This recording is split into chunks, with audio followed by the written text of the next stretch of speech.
bom puna yetminto ene se ukopije mo ase ukoji loan free ene di woniama ene se bank for betata. Okay, all right. Nteno die o se obepije mo na so na esi garage wosa na otminto a etina me chese na o hwe aban ni ye ni niama wodi biba ade mienu ebi se o so yi free anabia planting for food and job na abadi but opese edisi kakofura wani ewa na ese edi all right, Dominic George Medas, General Secretary Korea Importers, and I'm to say yene no atwetwe enkomo anopena kwabra. We were on the utility increment that is expected say ebeba now we can say ahokyere ne ade wom de January na nwa enso yesi e wapa because of Niema course Christmas no. And now say buying so tuaka January 15th. Yes. We say January by 15th na vouchers abana buying tuaka. Na February so by 21st. Na March. It was buying the iba January, February, March no tuaka tempa because school fees here this month. Now okay so could fees. Oh. But at the end of me can say, almost just say any bill of entry. The criteria for the implementation, almost just say any bill of entry that has been processed, and tax still duly paid before the effective date. This is 1st January and count. Any BOE with tax duty paid before the effective date, but undergoing a post entry without any change affecting the tax, no. And also in Kaho, and any BOE that has been assessed, even though tax normal jatum, say now betia, name munko tiai, and I won't cry send baba or my assessment no on Kaho. Okay. Diama me kawe no pay ni say, abino FMB, Nancy say no ama ahunhayeba. So now the question of 8% reduction, 15% now, omu. Driver for no two mono. You better catch almost Sante Swana. Because 50% no Ghana for any answer. No. Now petrol, a minor to so 8%. We are hearing say it can even go down further. And to win no car comedy for no, a driver for no, you better catch almost Sante Swana. And I am sure say another increment to bomb cab. No, Monso at the spare parts no yastic say. Say yeah qualify for say yentife no so dia. Yes, yen kasa spare pass. To hoso mo so point. But boss as you say ye ka say yenti so no. Woni abas be di nkomo wo ha say ka say yenti so. Still an ntokwa koso ka sa hodum. Kas na ntokwa koso pa. Ya videos bebre kwa na trend. O kwa ne bo nko, o ba ne bo nko. Ana ade san so a. Yes. Obi wo ha ba bia wo kono ho pa na wo ko wo se me nko ho. Nti no so ko ye ntokwa nkete me na me hu no say monitoring level no na wo form. Okay.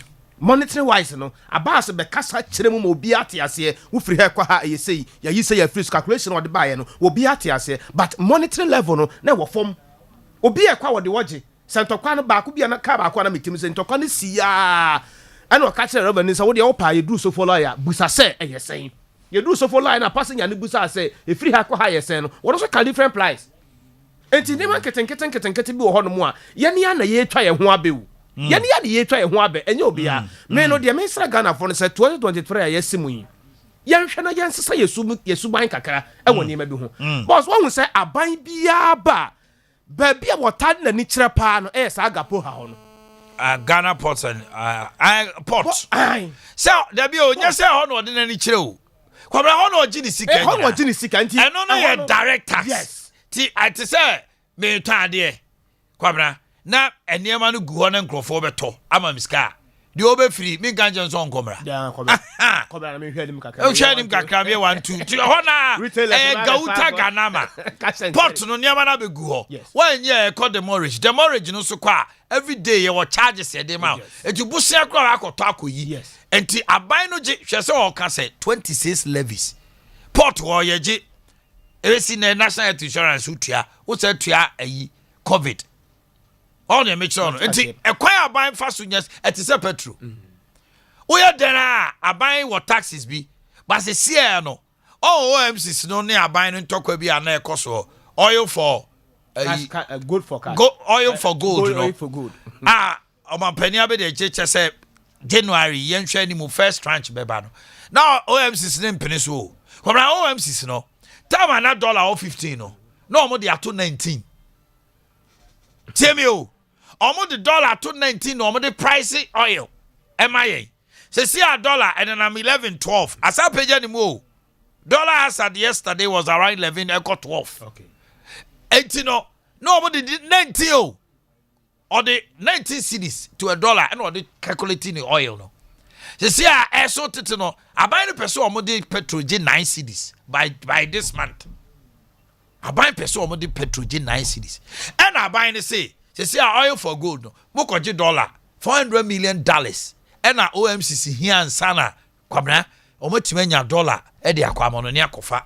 Say I buy say oni Saudi adi nkomo oni Qatar fo e ko yi oni hwan di nkomo oil no beba ti aban e de mema o ti aban ka to say faji say o say investment na esa wonu susu ntwobo na wo so no saban tu sa na mo no a ebetwi adi wo mo wọ́n ní ẹ̀mí kyerẹ́ ọ̀nà ẹ̀yẹ́ interest kitwa jọ́sọ̀pọ̀ ọ̀hún ní ẹ̀mí kyerẹ́ ọ̀nà sáà nà mọ̀ wẹ̀ sáà bá ní tu ní di mu a kwamra dọ́là sẹ́m ní nyinaa bẹ́ẹ̀ bá fọ̀ paa ní ẹ̀tọ́ so mmienu petrol sẹ́m ẹni kaa kọ́ bẹ́ẹ̀ di ehun tọ́kwa no ẹ̀sùn bẹ́ẹ̀ ti because if government is able say yẹn tọ́ petrol for 9 cedis or even ẹ̀tìmí ababa fẹ́ 8 cedis na diesel yẹ bẹ́ẹ̀ 10 po a. Adea na obeka the okofa nema won ho a se yato only excuse obetum only excuse be our rippling effect and it trickles down because afiwe no Ghanaian should expect say ebia enema mu beye fufufu say milk and honey but there was a wo na wo toto niema ye kwabra afiwe sikasem wo bekọ atwe but the obeto ni sikasem ye no. Oh, scale of reference. Thank you. Opportunity cost. Yes. I feel way. And your agent say, I say, Obu on my see a fino. Na I say, oh, honeymoon. Or to me, na January, Nina, as one planning. No, you ought to sit and plan. Utoniema, why a stock? And your money, and of course, I dare not wholesale. The end also born don't come here anymore ya. And yes, sir, best say the end was a wokofa, who see dine, sika would cost dining ebeba. Na say Emma, if ye Ubetima to Tunia maybe na later sika bibo akoya now do who you know could rem business be catch on who transit in one sika wow. More move on my scams come for the panic catch us on 30%. Would you see Katu Albania say no? Yashe ye. One way I can create Kutawa no, I feel inquiry January ya over Trini na over break up in December. And to year ho. I also be a manager in Daho. Don't expect say buying barber titi near maybe swama. See I no say nursing training for and penny for Moshesono. Omo the omo budget parliamentar. Omo say I buy inclusive feeding. 30% up to 30 to 40%. Because share nursing training MI and a member more nursing training. If you do 8 cities a day. Ghana who change now 8 cities a day. Almost say Sabina and Tumua. A bad thing so bet me feed. Over Kai teacher training near day. Yabeko Aquama na Adani to Kwani dear Kuba ya no. You see, almost say buying increase between 15 to 20 cities. No one charge it. Nkwala no muntio. TMO. University fees are paid. Yes.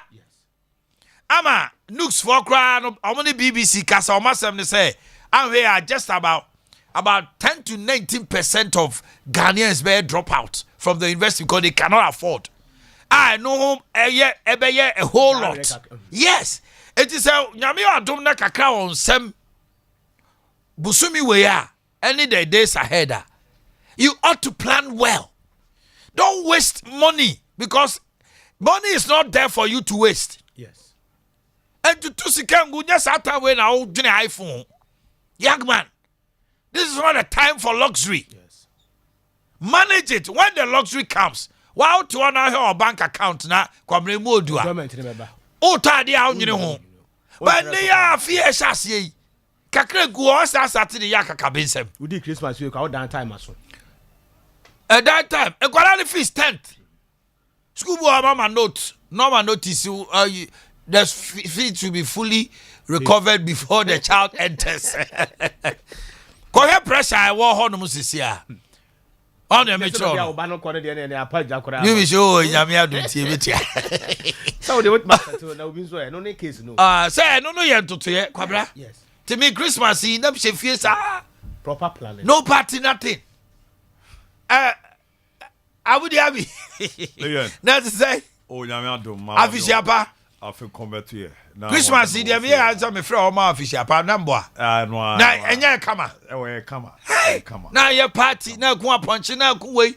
Na kwara ne fees twa o. Yes. Ebi ma ji o mani papa eye.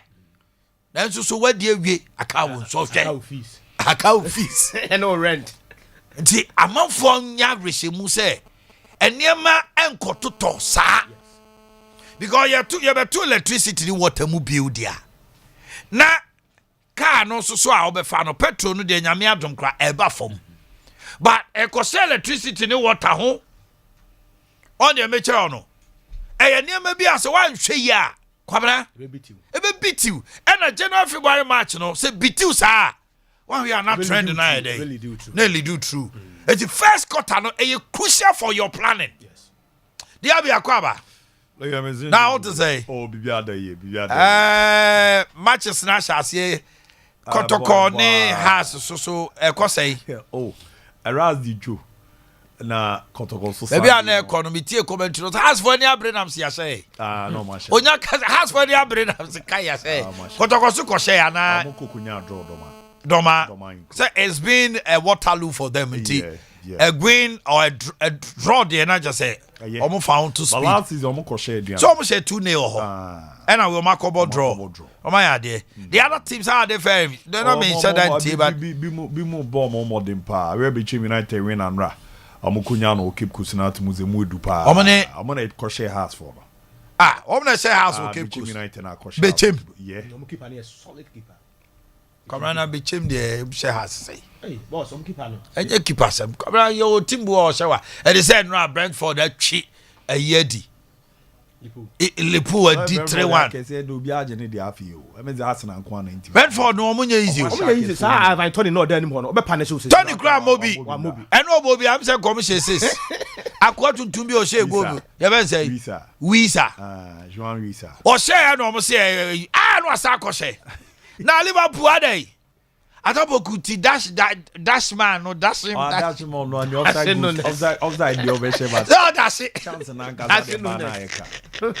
Atapokupa ati we dey say dey go you. Asa no aye din star be say. Asa no aye din.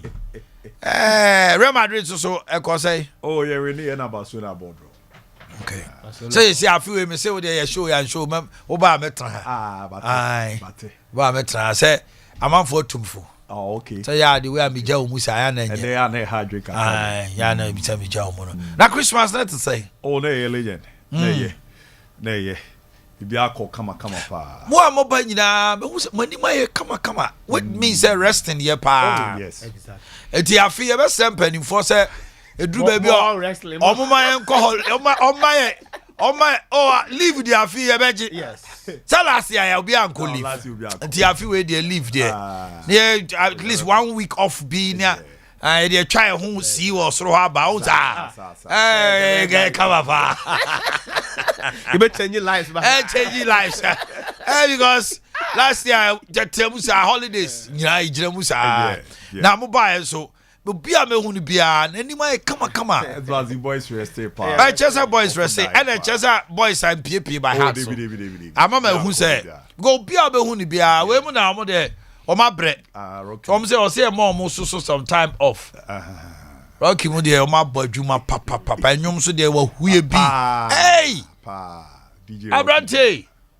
So yeah, you know what I mean. Tell do maybe now feel I done here you. Say Mick Milo so why. Hey!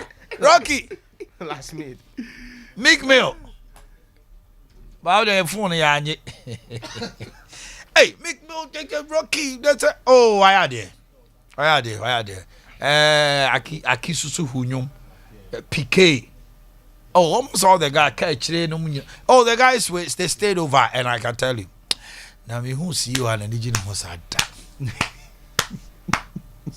Hey, senior man. Miss me the feel how me to senior man. But the woman will be rapports. Oh, this man is so wonderful. Okay, the Emra song say, yeah, the tip of Juma, but all the headlines and all the news. Stay tuned now. The man, Luther King, and the main man, Abu Dhabi are ready. Let's hit the road.